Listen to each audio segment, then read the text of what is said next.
Praise the Lord. கிறிஸ்துவுக்கு அன்பார்ந்த தேவ பிள்ளைகளே, உங்கள் அனைவரும் ஆண்டவராகிய இயேசு கிறிஸ்து நாமத்தினாலே நான் வாழ்த்தி வரவேற்கிறேன். அப்போது விடியற்கால வெளுப்பை போல் ஒரு வெளிச்சம் எழும்பி உன் சுகவாழ்வு சீக்கிரத்தில் துளிர்த்து உன் நீதி உனக்கு முன்னாலே செல்லும், கர்த்தருடைய மகிமை உன்னை பின்னாலே காக்கும் என்று சொல்லி ஏசாயா 58 அதிகாரம் 8 நாம் வாசிக்கிறோம்.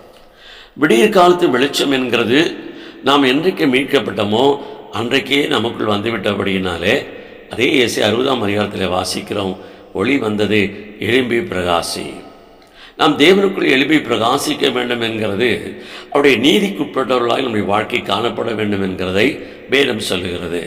இயேசு இந்த உலகத்தில் பிறந்தபொழுது முதல் செய்த ஒரு காரியம், இப்போது இடங்கொடு, இப்படி எல்லா நீதியும் நிறைவேற்றுகிறது நமக்கு ஏற்றதாக இருக்கு என்று சொல்லி பிதாவாகி தேவன் நமக்கென்று வைத்திருந்த நீதியின் சட்டங்களை ஒழுங்குகளை அவர் நிறைவேற்றினார் என்று சொல்லி நாம் பார்க்கிறோம்.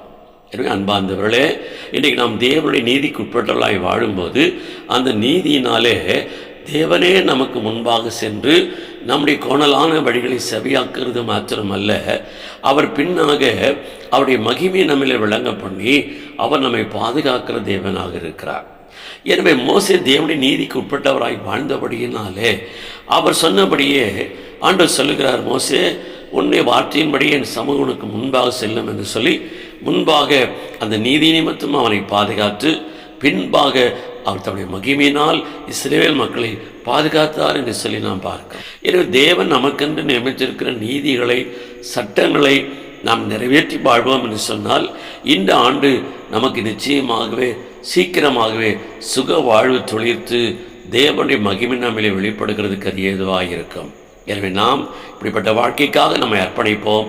இந்த ஆண்டில் துவக்கத்தை பார்க்க முடிவு என்கிறது மேன்மை அமைகிறதுக்கு கர்த்தரே நமக்கு உதவி செய்வாராக.